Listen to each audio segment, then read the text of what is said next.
The scariest thing about addiction isn't that it ruins your health or your money. It's that it steals your life silently, day by day, until one morning you realize, I'm not driving anymore. Something else is. And today, that something isn't only alcohol or cigarettes. It's scrolling, gaming, sugar, porn, shopping, binge-watching, notifications, socially acceptable chains. Modern addiction is the first addiction that looks like normal life. No one stops you, no one calls it out, and that's why it grows. At the center of your brain is a reward circuit built for survival. For most of human history, reward was rare and had a cost. You had to hunt to eat. You had to court a partner to mate. You had to contribute to your tribe to belong. Your brain used a chemical called dopamine as a learning signal. Do that again. That matters. But we don't live in a world of scarcity anymore. We live in a one-click reward economy. One tap gets you a like. One swipe brings a new video. One search gets you porn. One store has all the alcohol you could want. Sugar is hidden in everything. Your brain wasn't designed for infinite stimulation. It's like giving a child a casino in their pocket. This ancient reward system is being hacked every single day, and we're the ones paying the price. Let me explain the mechanism. It's a dopamine roller coaster, and it explains the entire addiction cycle. When you engage in one of these high-stimulus behaviors, your dopamine spikes. Then it crashes. But the crash doesn't just return you to neutral, it drops you below your baseline. This is the dopamine pit. It feels like emptiness, irritability, anxiety. That feeling that nothing matters, that you have zero motivation. Your brain hates this discomfort. So, what does it do? It proposes the fastest escape. The same behavior again. Scroll to feel better. Eat sugar to calm down. Have one more drink. Play one more level. You go up, then down, then up, then down. And every single time, your baseline gets dragged a little bit lower. Here's the key. Addiction isn't about seeking pleasure. It's about seeking relief from the crash. That's the trap. And this is why healthy pleasures stop working. See, not all dopamine is equal. When you read a book, go to the gym, or build a new skill, dopamine rises slowly and sustainably. It's a gentle, satisfying slope. But when you engage with things like porn, endless social media feeds, or gambling-style games, dopamine spikes like a rocket. It's an explosion. Your brain adapts to this intensity. Your dopamine receptors start to blunt. Your tolerance grows. And now, normal life feels gray. You don't enjoy simple things anymore because your brain has been trained to demand fireworks. This is why a gamer can't focus long enough to finish a book.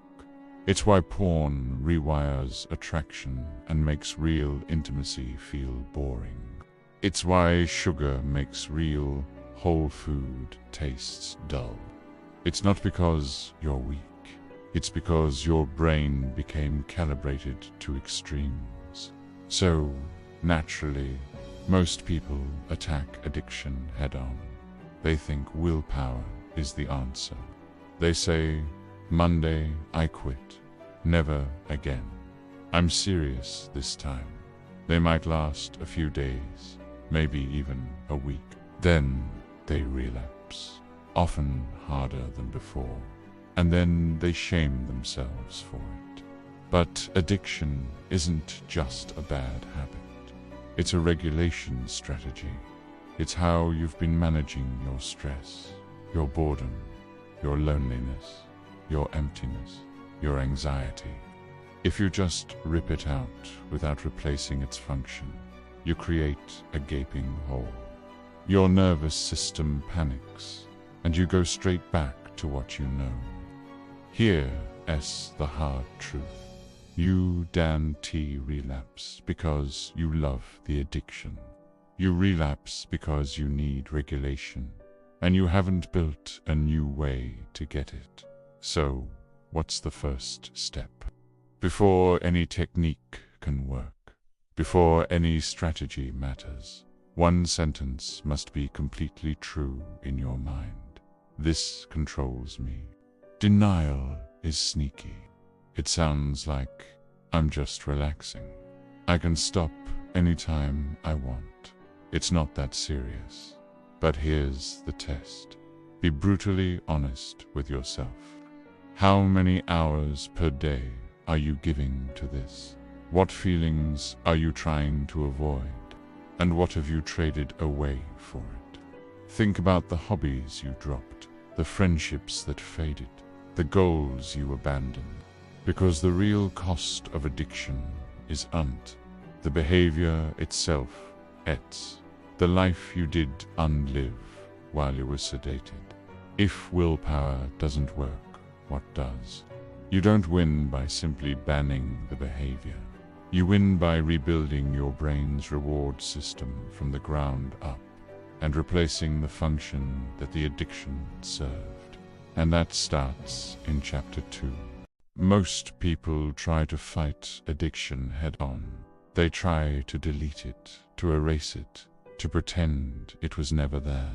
And that's exactly why they fail. You don't delete an addiction, you replace it. Why? Because that addiction, as destructive as it is, was doing a job for you. It was serving a purpose. If you don't understand that purpose, you're just fighting a shadow. So, let's start with the one question that changes everything. You have to ask yourself this, and you have to be brutally honest. What is this addiction doing for me? What function does it serve? For most of us, it boils down to a few core things. Maybe it's numbing stress from a job you hate, or a life that feels overwhelming. Maybe it's a way to escape profound loneliness. For others, it's about avoiding boredom, that empty, quiet space we're so afraid of. It could be a shield against fear or self-disgust, or even a way to get a fast, cheap win when everything else in your life feels completely out of control. Think about it. If you take away the addiction, but you leave the underlying need, the stress, the loneliness, the fear, your brain is a survival machine. It will simply find another drug to fill that void. And sometimes that next drug is even worse. So here's the first rule we need to get straight. Your addiction is not your enemy. It's your brain's clumsy, destructive, but understandable solution to a very real problem. The goal isn't to kill the solution. It's to find a better one. This brings us to building a new source of dopamine, the reward chemical your brain craves. The problem with addictive dopamine is the crash. It gives you a high, then drops you lower than where you started, leaving you empty and needing more.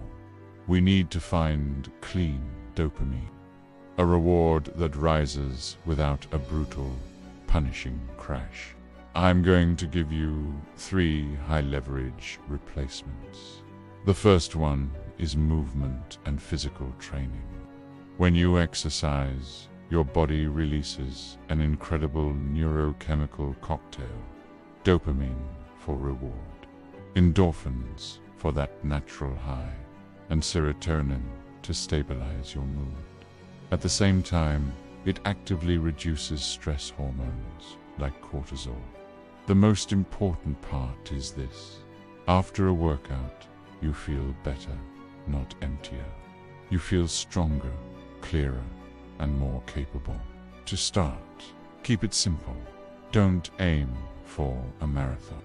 A 20 to 30-minute walk every day, plus 2 or 3 basic strength sessions a week, is more than enough. You're not just getting fit.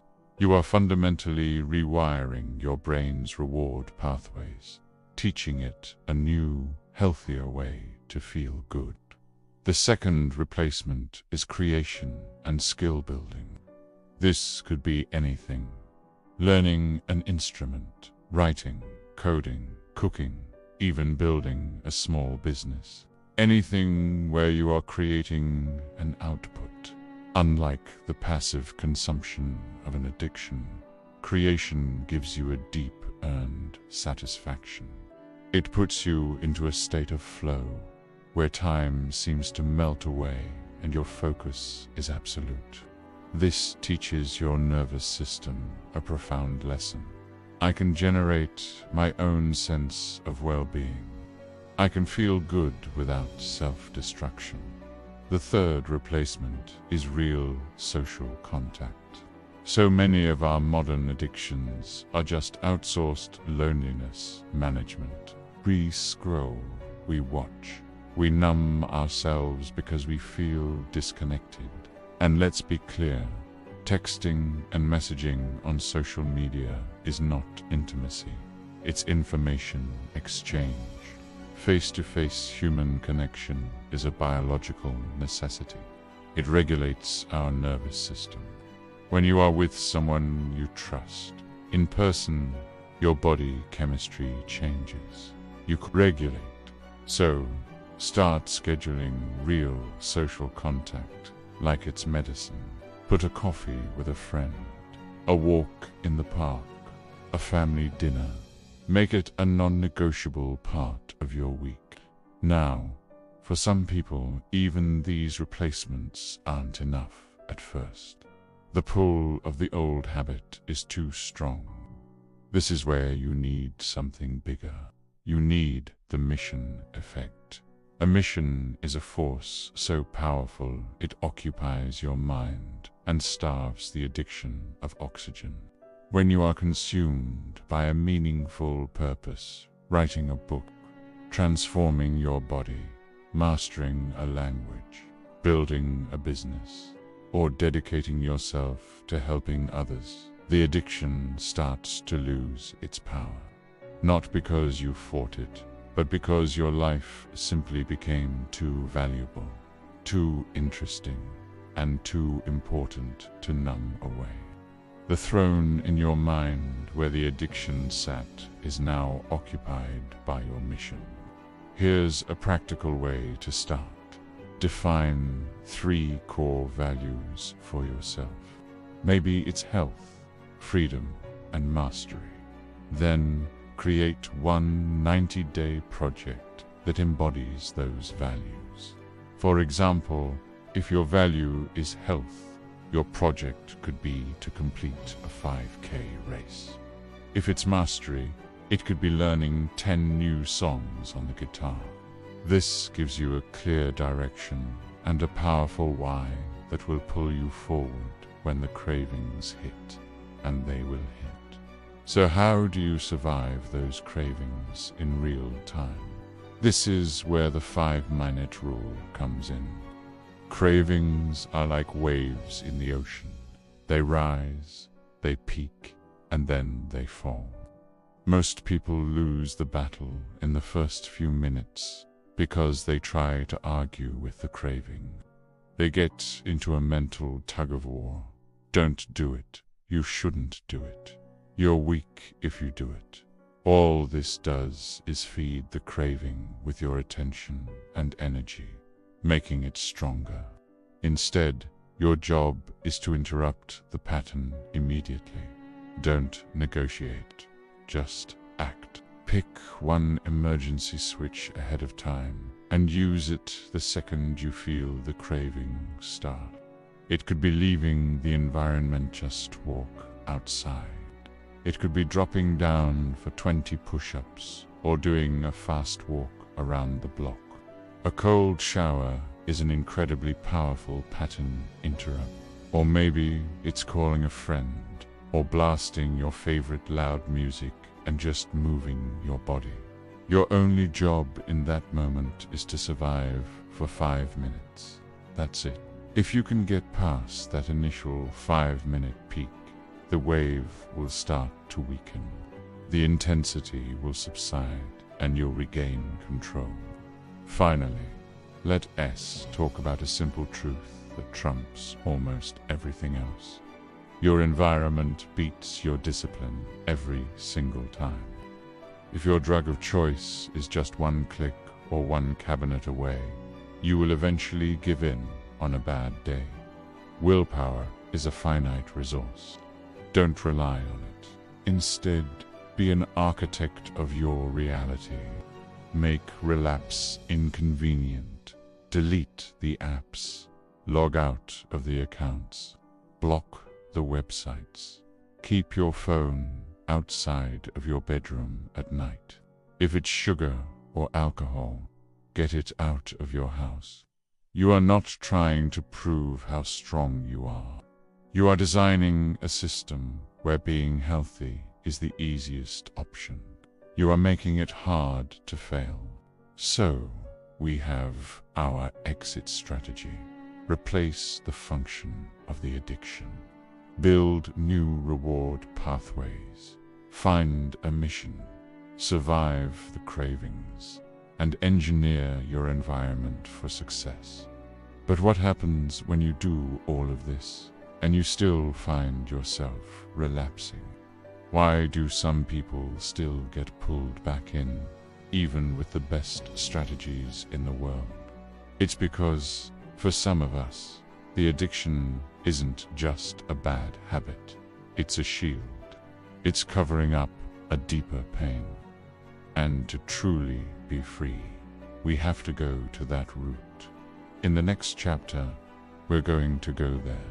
We're going to attack the real source, the emotion, the identity, and the story you tell yourself about who you are.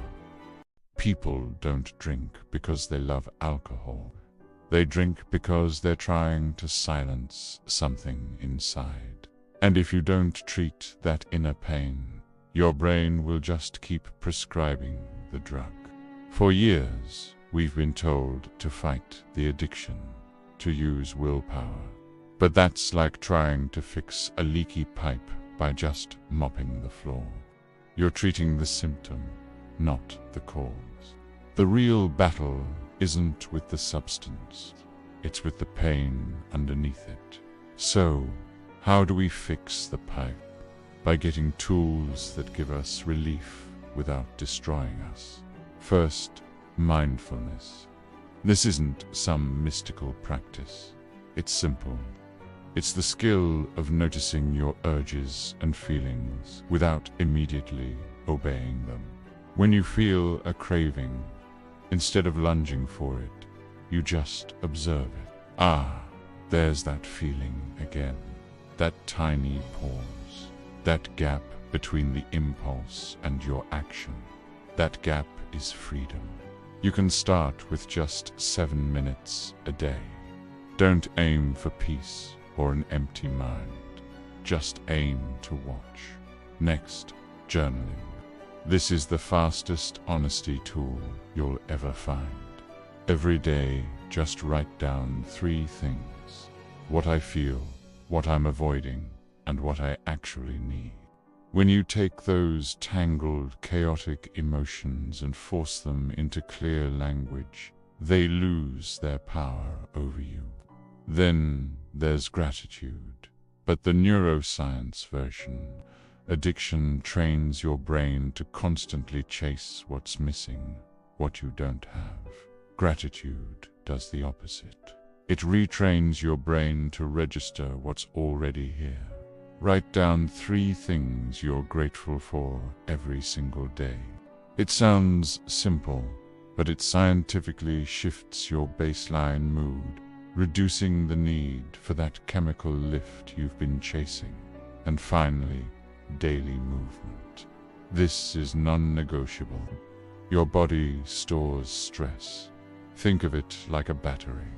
Movement is how you discharge that stress, so it doesn't build up and short-circuit your system.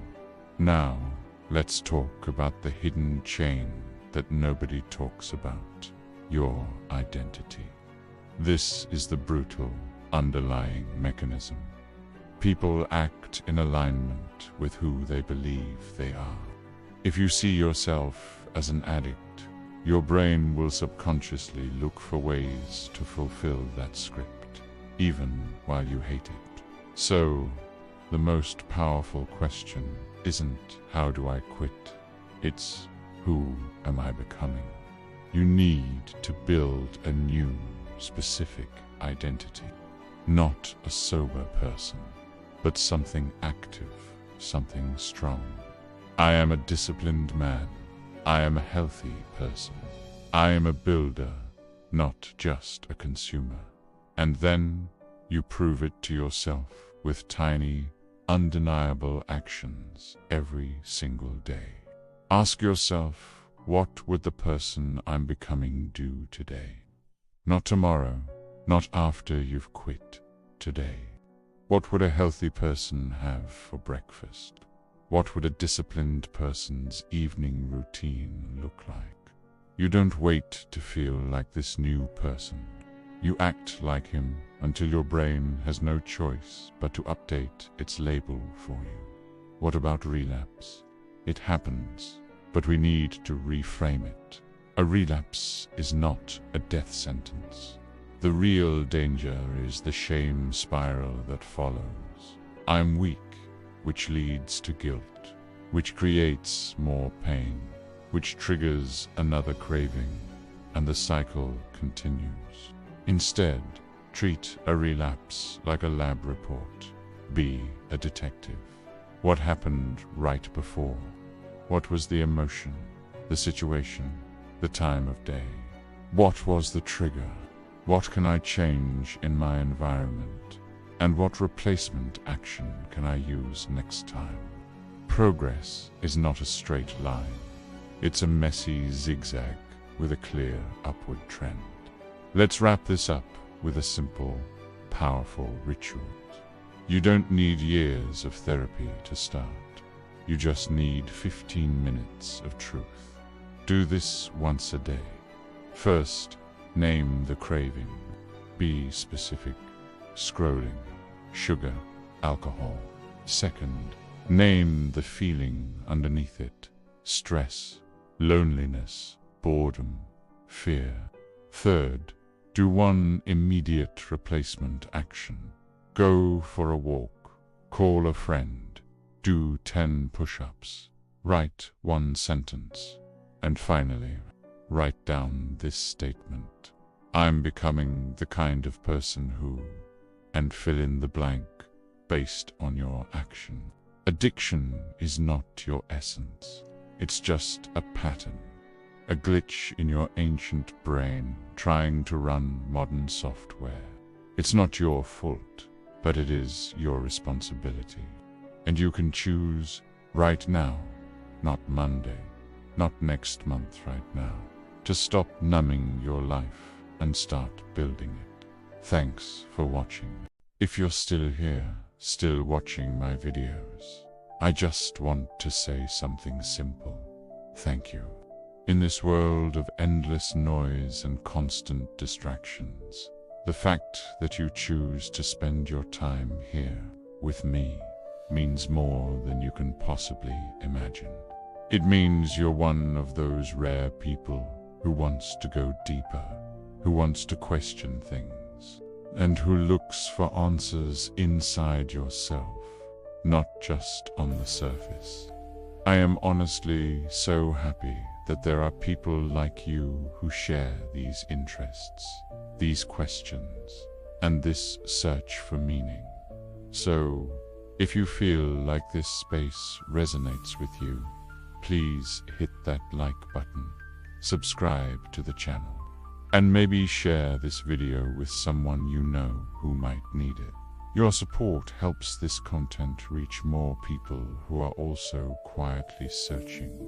Thank you for being here, really.